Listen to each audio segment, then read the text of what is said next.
Welcome back, free timers. Today's episode is a special crossover conversation, one of my favorites from the Pivot podcast in recent months.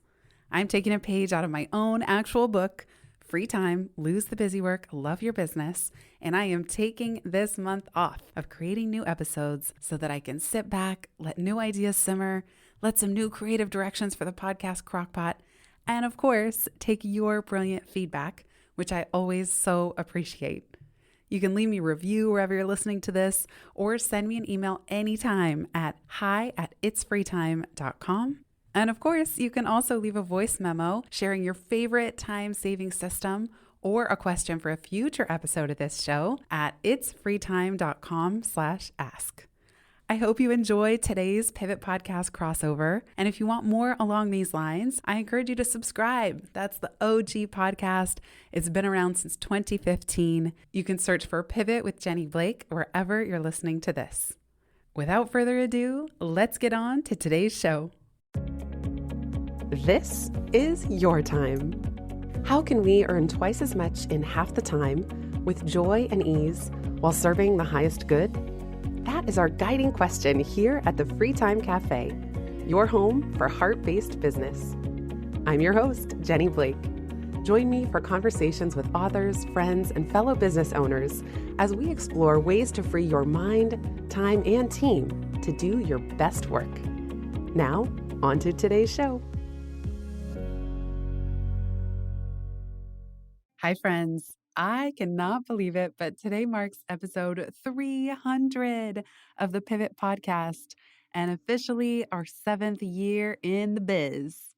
Thank you so much for being here listening. This show would be nothing without you. If a podcast falls in the forest and nobody hears it, does it exist? Well, maybe. I couldn't quite muster 300 creative lessons for you, let alone 30. So instead, I decided to boil down my top 3 creative lessons learned in 7 years of pivot podcasting, over 300 episodes, 450 if you count where we're at with Free Time now, my second show, and just give you the top 3 of what I've learned in all this time. All right, let's dive in.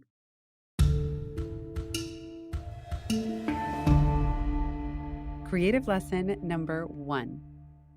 Doing a daily creative output bootcamp for 3 months makes the rest seem easy. When the pandemic hit in March of 2020, as we all know, mid-March started the shutdowns around the world, I felt this call to step up my systems. I shifted to daily podcast production for 3 months, trying to keep up with the big hitters like The Daily, who have teams of 20 plus full-time people alone working on those shows. And in episode 223 of the Pivot podcast, I shared more about the mindset, the motivation, the systems, and the skills that daily podcast production helped me improve upon. That episode came out in May of 2020. So I was a little ways through this experiment and I didn't know where it was going to take me. I never thought it would be possible to produce a daily podcast episode pretty much by myself. I didn't even have the full service production team that I do now. But I knew that I wanted to try, that we were all going through really uncertain times, that Pivot is all about navigating change, being more agile, being more resilient in our lives, and that if I was going to try a big, scary, hairy, creative goal like that, daily podcasting would be a good one. Even though I didn't ultimately keep up with the daily podcast production, I mean, I'm sure I had friends at that time who thought I was crazy and what was I thinking and I'm going to burn out. It was so energizing. And I will say, it felt really good to challenge myself in that way. In the same way that I'm not a serial marathon runner, I did it once in my life and that was good. I kind of checked the box, but it felt really good to know that I could do it. The same thing was true with a daily podcast. Even if you're not a podcaster, fill in any creative project of yours that seems intimidating.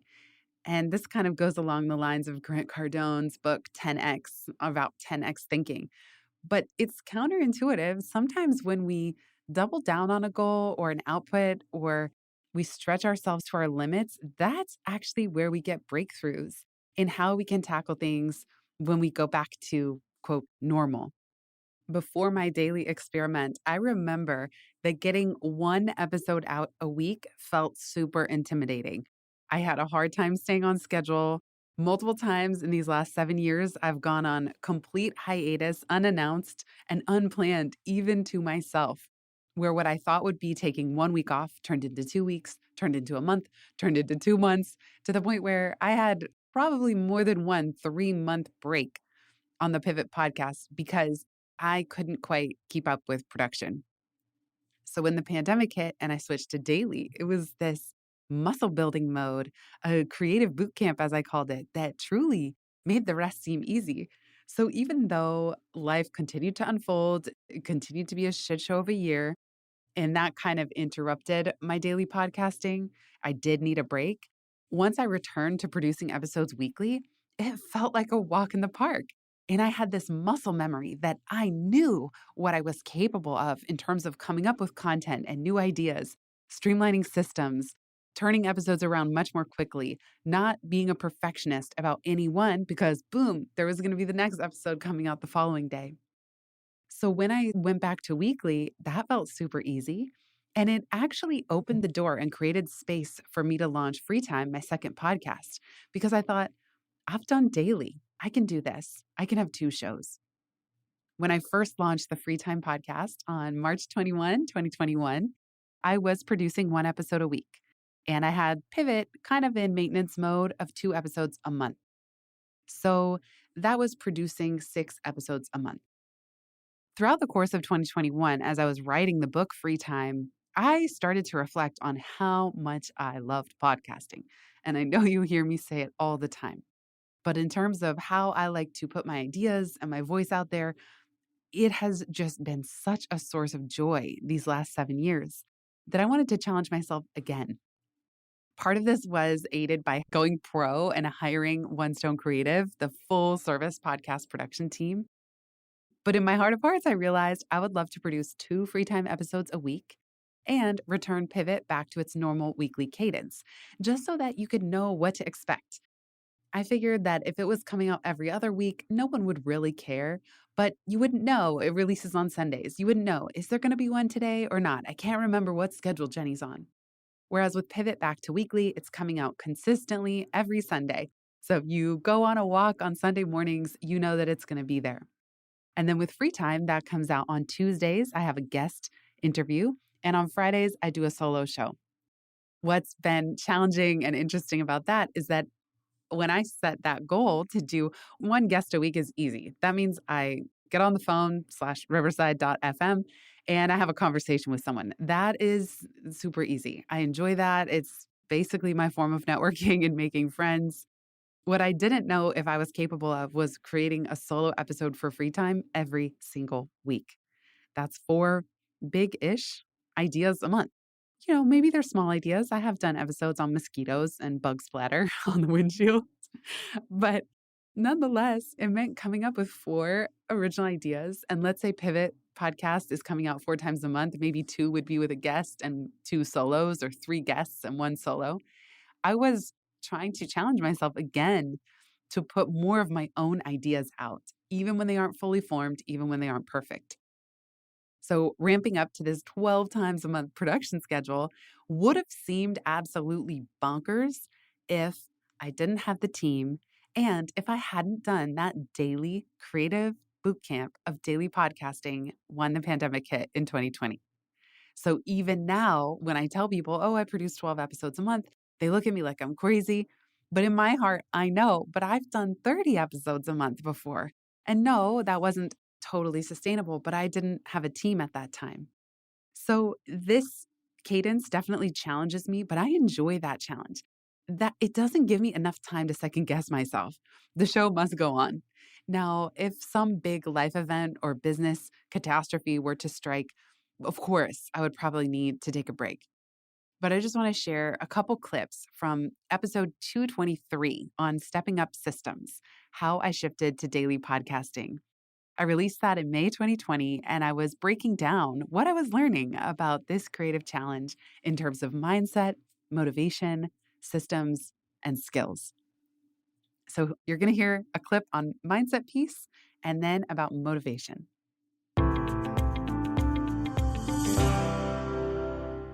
Whether you're going to do a daily, a weekly, or a monthly podcast or creative project, there is a commitment involved. It's much easier to commit to a certain frequency than to waffle constantly about, should I do a new one today? Should I do a new one this week? Do I feel like putting a podcast out? Do I feel like writing a newsletter this week? What is motivating you to start this in the first place? What will motivate you to keep going even when you hit a dip or you get tired or you think you want to stop? And what will motivate you to take the risks to put new types of content or interview your heroes or do a solo episode if you're not used to doing something like that? What is the motivation that is driving this project, that is the magnet pulling you forward? I was reflecting during the pandemic that in the early days of the pandemic, it was almost easier to figure out what to talk about because not as many of the larger, less agile platforms had caught up yet. Now it's very different. It's harder to differentiate. There's more noise. And that's true for any topic and any growing platform, is that over time there becomes more noise and the bar does raise. It's harder to stand out. It's harder to be unique. So that's something that it's a skill that you constantly develop over time. Planning is a skill. What's the flow of content? That DJing approach. Batching is a skill. So the days that we can post-process 4 episodes at once or send 4 episodes at a time to James for audio editing, and then Brenna can do 4 Squarespace setup show notes at once, those are amazing. And then it's the best feeling in the world to have 5 episodes pre-scheduled out. That's when I get a chance to exhale and I'll say, okay, I know that I don't have to go in and edit a podcast today because I've given a gift to my future self. I scheduled out 5 in advance. And that's a good feeling.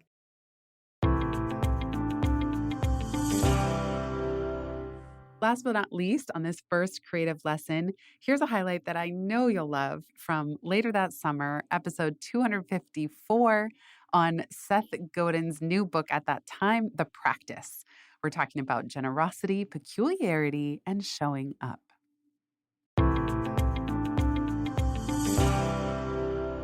Why even bother having a practice? It protects us from the variation of our daily intent. It protects us from the good days and the bad days, mostly the bad days. Because if we have a practice, then we commit to doing the practice. So no matter how slow or sloggy a day is, I figure out how to brush my teeth twice even. And we can go further than that. We can develop the habit of doing the work, even when we don't feel like it, especially when we do, because it's doing the work that changes our mood, not the other way around. And, when you and I connected a couple minutes ago, I could hear in your voice both fatigue and joy. And I think the joy comes from you're back at it. You're doing the work again. So don't hold that back. Go ahead and do the work before you feel like doing it, because often, at least for me, what I discover is when I do the work, even when I don't feel like it, suddenly I feel like it. Hiding until everything is perfect will mean we are hiding for a very long time. And for me, it's how can I make things just a little bit better for at least one person? So that's what motivates me to show up a little. And, in terms of my output, I have a buffer. And I think having a buffer is really smart. So I don't get up at 4:00 in the morning to write that day's blog post. I've been thinking about tomorrow's blog post and next week's blog post for a long time, and there's something there. So if I get run over by a truck, the blog post will continue. The streak will happen. And buffers are useful because they allow us to not work out of a position of panic and not always worry about being live. Instead, they let us realize we can build assets, we can expend assets, but we still have to chop the wood. We still have to do the work. We'll be right back just after this.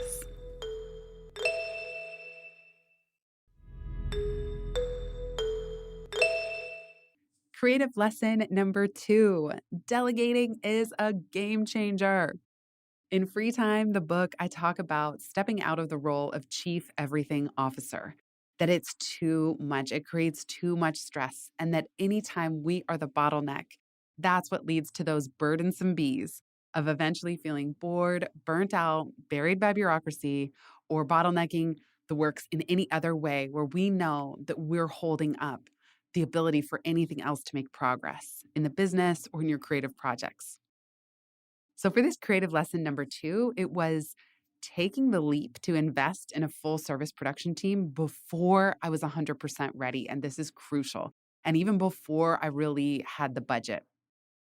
I was getting ready to launch the free time book. So now I'm zooming you forward to the end of 2021 and turning the corner into the new year. I knew the book was going to be launching, and I spent an entire Saturday editing audio. Now, I like editing audio. It's super time consuming to edit 30 minutes of audio. I mean, it depends the nature of the episode, who it's with, if it's a solo, if I'm using Descript to do a one-click filler word removal.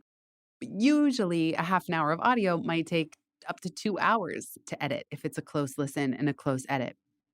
Max, maybe it would take an hour because you have to listen back and stop and start and cut and stitch things together.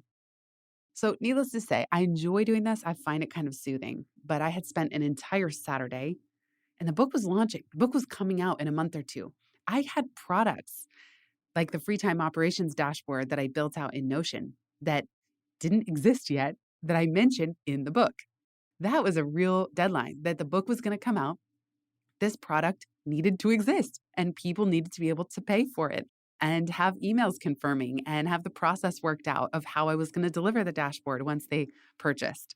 Although it was okay that I wasn't drained that day I spent editing audio, I kind of had a look in the mirror moment of realizing I'm making a real choice here because the longer that I do things myself and don't delegate, because at the time I felt like, well, I can't justify it. The podcast doesn't really make money in and of itself.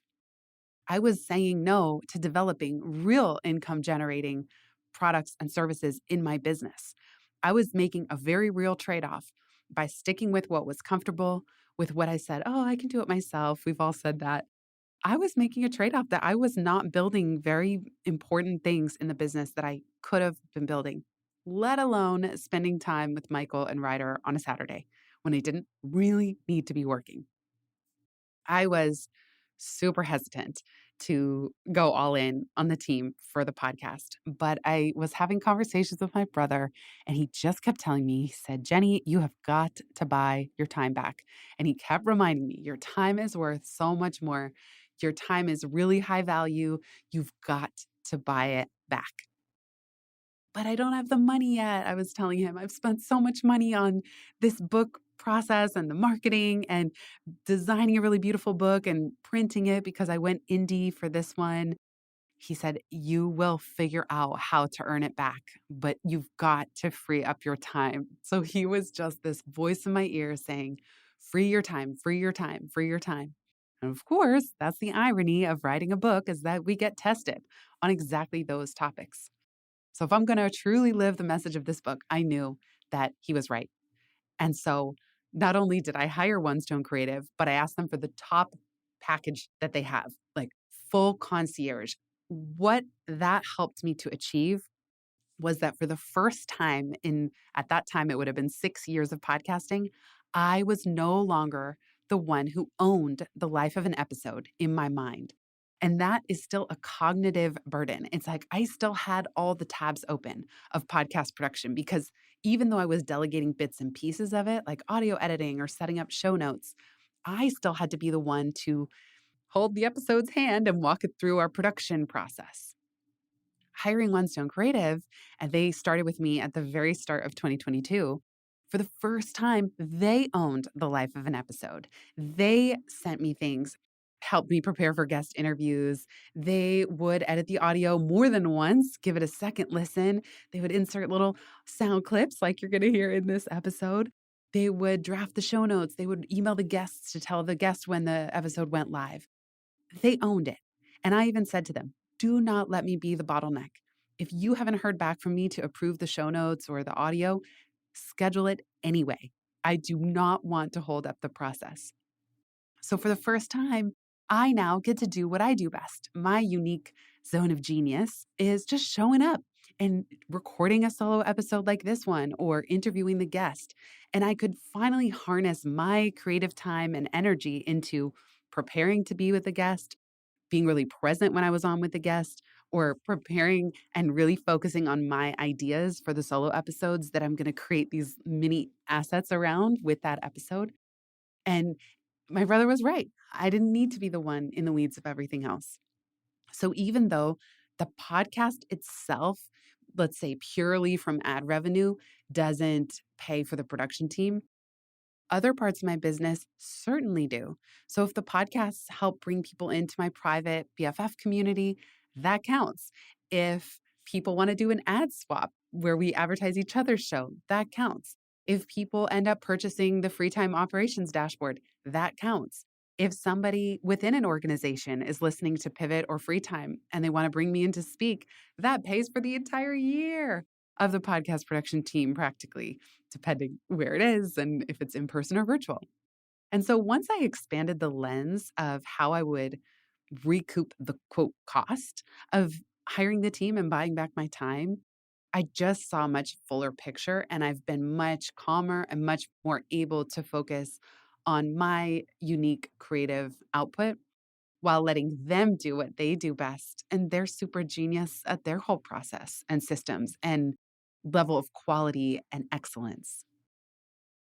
For this lesson, I'll play you two clips. One is from March 2022, episode 276 of the Pivot podcast, where I share behind the free time pivot. And you'll also hear a clip from May of 2018. That was episode 100 of this podcast, where I share 10 lessons learned in 3+ years of podcasting. That one I love. It's got a place close to my heart because in that episode, the number one lesson is a phrase that I repeat often about putting yourself in the path of pivot, even when you can't see where it's leading you yet.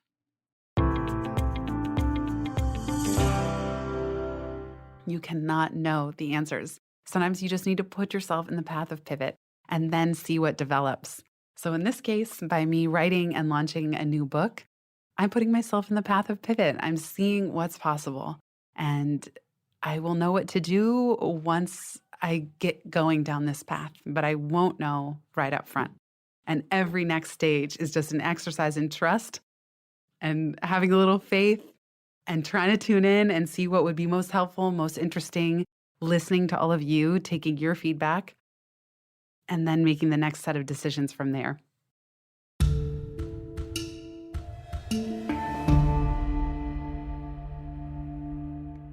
Lesson number 3, intrinsic success is priceless. For any creative project, anything over a very small handful of listeners or readers is a success.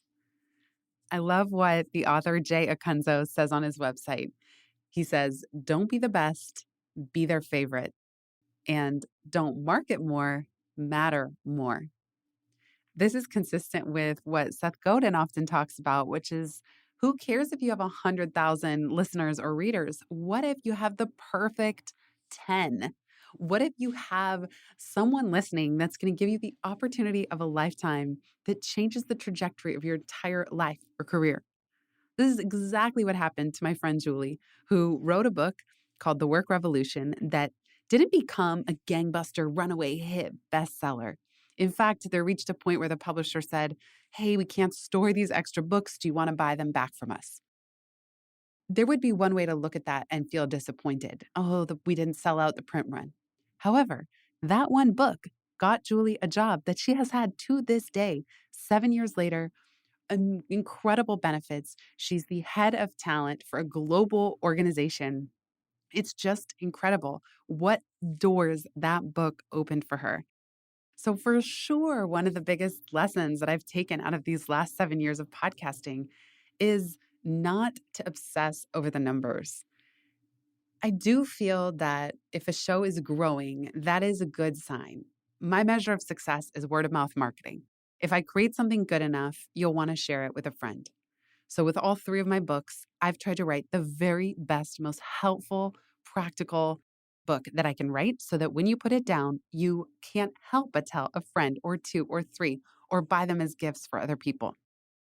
That's the same way I think about every single episode of these 2 podcasts. So we have 300 now on Pivot and 150 on Free Time, as I mentioned at the intro, that My hope is when you stop listening to any single one of them, you have the perfect friend in mind that you want to share it with.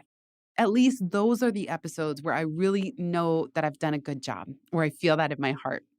I can never really know. It's a little bit strange talking into the ether when recording a podcast because it's not like I'm in the room with any of you. I can't see you and your reactions and hear from you after every single time that you engage with the show.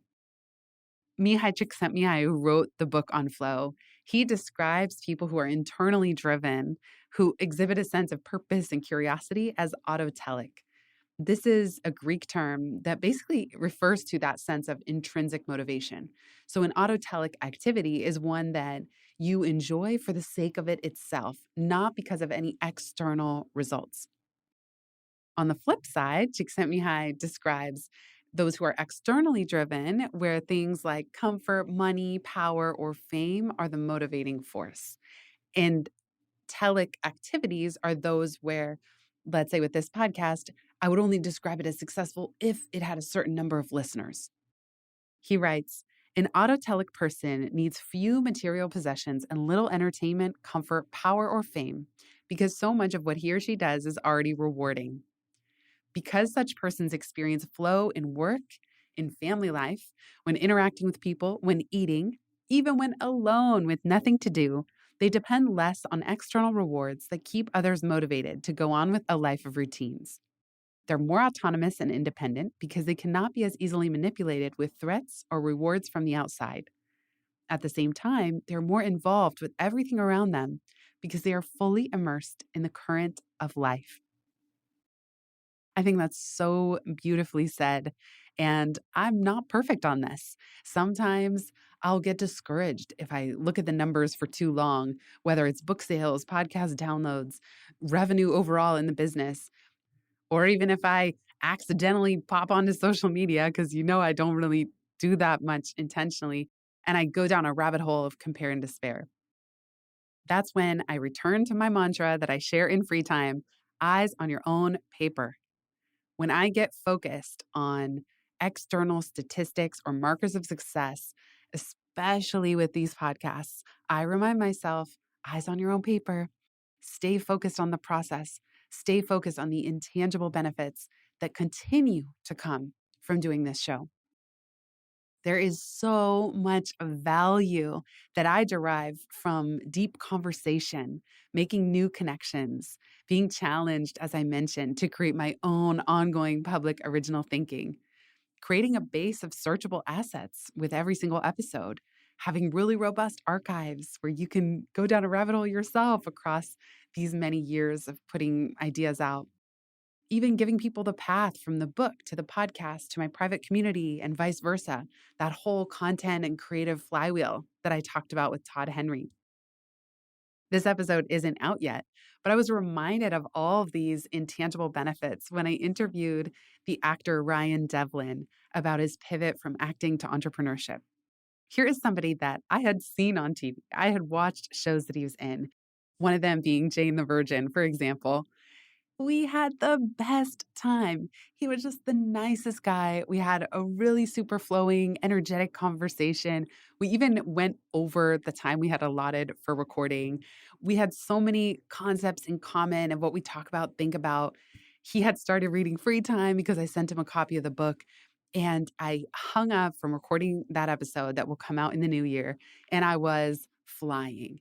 I just thought, when on earth would I have otherwise crossed paths with this person, gotten into an hour-long conversation talking about all kinds of pivots and passions and pursuits, his experience of life in Hollywood, what he saw celebrity and fame do to people, and the slippery slope of that.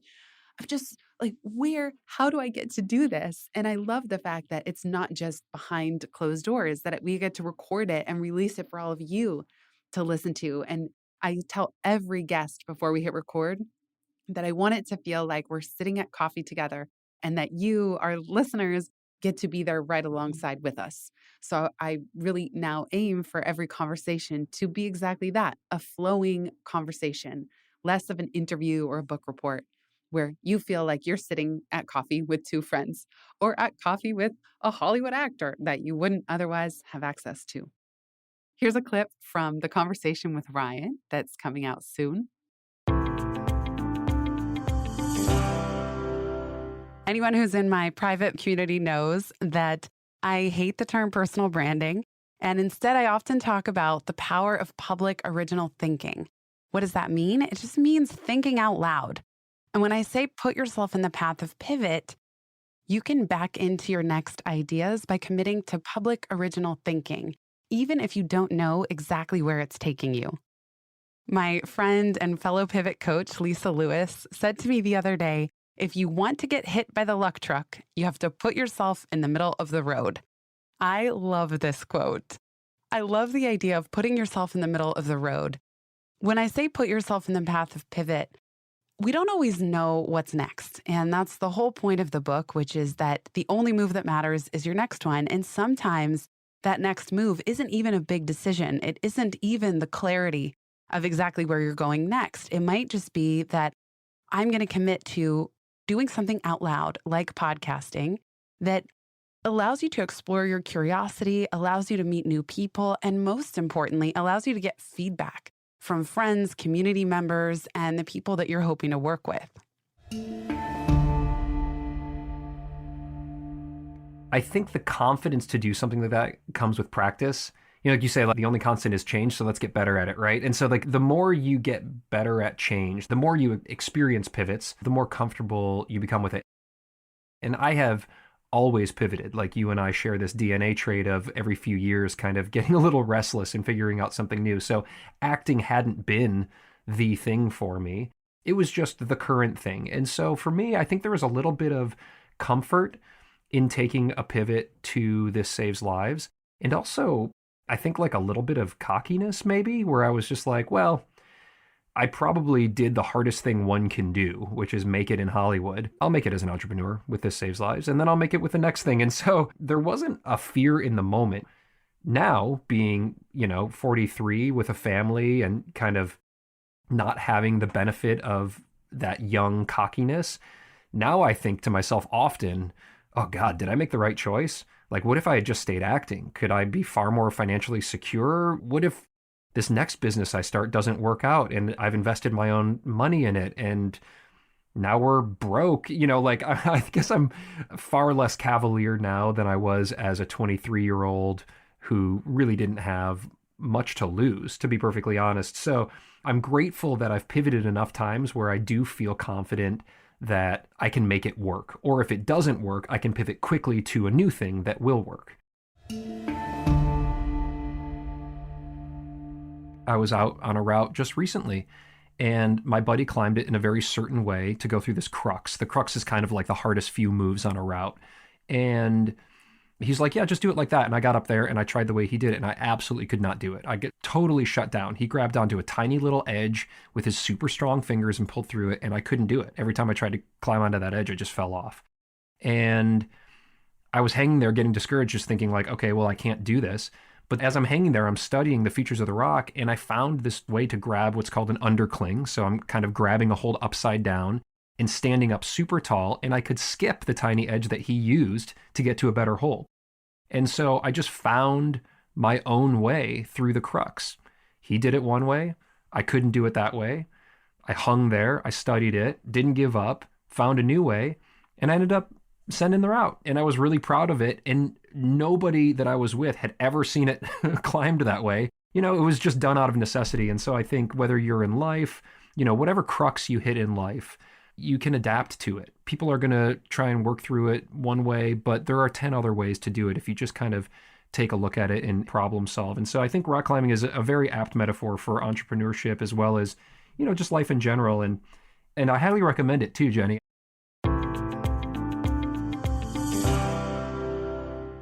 And I'll also play a clip from September 22, episode 291, the Free Time crossover with Todd Henry on protecting your idea factory and building a creative flywheel.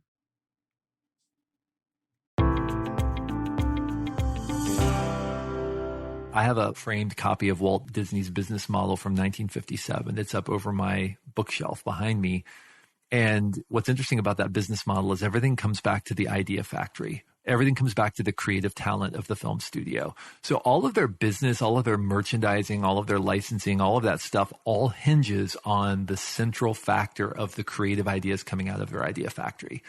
And so for me, I recognize that the core of my entire business is measured in how many and the quality of the ideas that I generate. So I need to protect the idea factory. So what does that look like for me is kind of the central question that I ask. So my flywheel, it's funny, I've got a Google Assistant in front of me and I have my flywheel on it, and it's create compelling content, distribute in digestible and shareable ways, drive to free subscriptions, and then invite to paid subscriptions. That's my core business model moving forward because that's what we're building out around Daily Creative.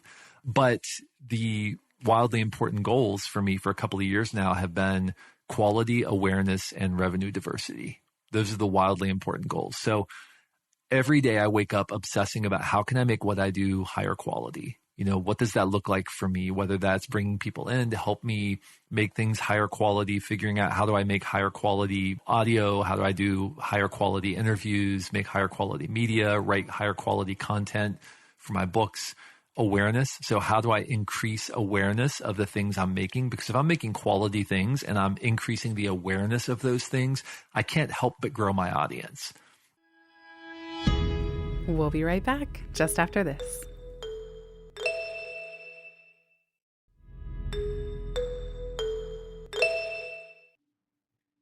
Last but not least, on this third creative lesson, I want to play 2 clips from episodes in May 2020.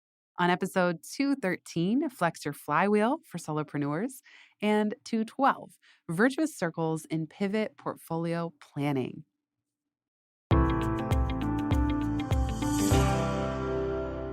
The faster you get at getting out of your own way in terms of building the business and learning what you need to learn and implementing changes, the better off you're going to be, the easier it will be to navigate change moving forward.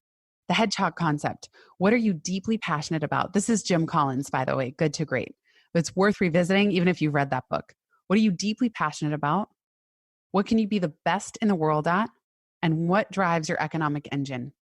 Another Jim Collins principle is the flywheel effect. Maybe, like me, you read Good to Great and you heard, yeah, the flywheel. And you kind of know the flywheel leads to momentum.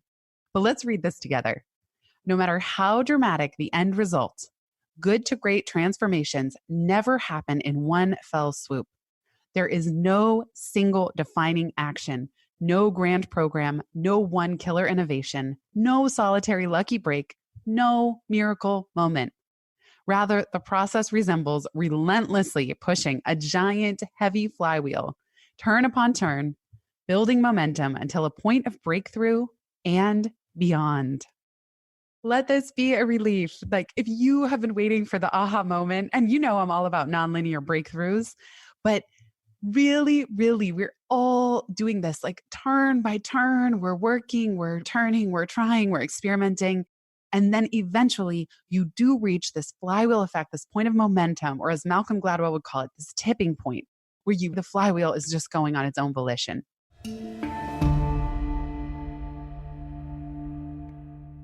A virtuous circle is one where a good event feeds on itself to improve business further. It is a positive feedback loop. A virtuous circle can be a small operating over days or can drive a whole company strategy for decades. The same positive feedback loop can also run in reverse, however, to create a vicious cycle where a bad situation feeds on itself to make it even worse. On the subject of a virtuous circle, think about the flywheel effect. This is popularized by Jim Collins in his book, Good to Great. But even if you haven't read that book, you've got to check out the Flywheel Monograph. It's a little smaller book that he released that speaks directly to this flywheel effect of attaining almost unstoppable momentum once you reach the critical points of leverage in the business such that each one naturally feeds into the next and the flywheel becomes almost unstoppable at that point. Here's how Jim Collins defines it. No matter how dramatic the end result, good to great transformations never happen in one fell swoop. In building a great company or social sector enterprise, there is no single defining action, no grand program, no one killer innovation, no solitary lucky break, no miracle moment. Rather, the process resembles relentlessly pushing a giant, heavy flywheel, turn upon turn, building momentum until a point of breakthrough and beyond. Pushing with great effort, you get the flywheel to inch forward, moving almost imperceptibly at first. You keep pushing, and after 2 or 3 hours of persistent effort, you get the flywheel to complete one entire turn. You keep pushing, and the flywheel begins to move a bit faster. And with continued great effort, you move it around a second rotation. You keep pushing in a consistent direction.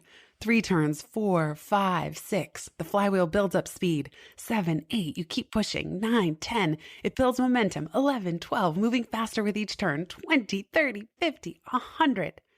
Then, at some point, breakthrough. The momentum of the thing kicks in your favor, hurling the flywheel forward, turn after turn. Whoosh! Its own heavy weight working for you. That's an excerpt from jimcollins.com. I'm going to put it in the show notes. If you want the full URL, jimcollins.com/concepts/the-flywheel. So good. I could keep going. What I love about this is that he's saying you're pushing the flywheel. It's so heavy that at first you push, and you don't seem to be getting anywhere. There's no visible movement and no visible traction. But if you keep pushing this flywheel, and as he gets into in a business context, if you keep identifying these core actions with the most leverage, that there will come a point where the momentum of the flywheel starts working for you. So there you have it. Those are the top 3 creative lessons learned in 300 episodes and 7 years of podcasting. Rise to the challenge of doubling down on production so that you don't fall into the perfectionism trap. Delegate, try to double what you delegate so you can buy your time back and stay focused on what you and uniquely you can do. And stay focused on the autotelic or intrinsic rewards within your creative pursuits. So if you find yourself comparing or falling into despair around the stats, remember what is priceless about what you're creating. Stay focused, eyes on your own paper, of what benefits are you gaining simply by doing it at all, regardless of who's out there listening. And also remembering that a small handful of really special people, like Seth Godin says, might be so much more valuable to you than a whole bunch of people who aren't really listening or paying attention. A bonus lesson is, most of all, have fun. When things get too hard, pause. There's a mantra that I often say to myself that I share as one of the chapters in free time. Let it be easy. Let it be fun. Here's a clip from September 22 with Catherine Price on fun as the ultimate flow state.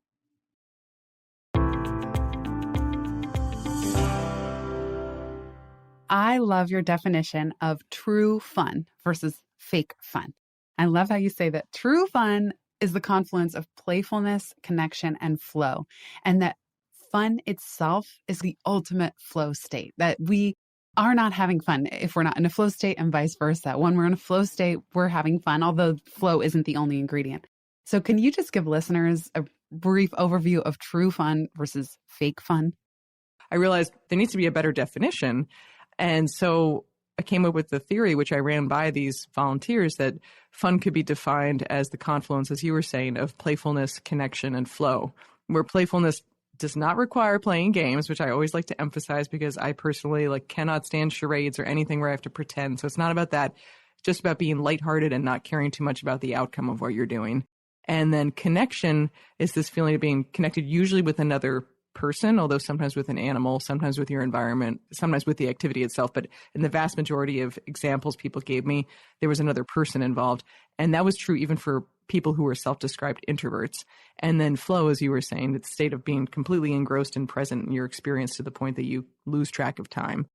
But I also realized when I came up with this definition that there is a opposite form of, quote, fun, which I refer to as fake fun, which is basically activities and products that are marketed to us as fun, but that, if you reflect upon them, don't actually result in playful, connected flow, and in fact often leave us feeling worse than we did before we started. Social media is the most obvious example of this. But it's been interesting to me since the book came out to hear from people where the distinction between true fun and fake fun is something that really is resonating with people way more than I necessarily anticipated.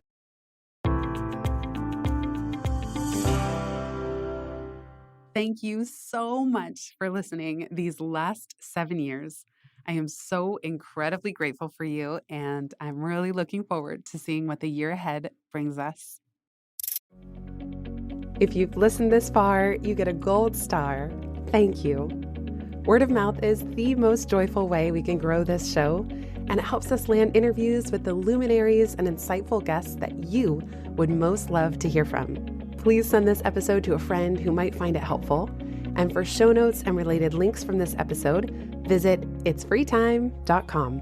While you're there, make sure you're subscribed to the Time Well Spent newsletter. You'll get instant access to my tech toolkit, a continually updated list of all the software I use, along with the total monthly spend to run my business, where no one works full-time, even me. Visit itsfreetime.com/join. Remember, you are running the show. It's time for radical reimagining, and everything is up for grabs. Let it be easy, let it be fun, and build with love.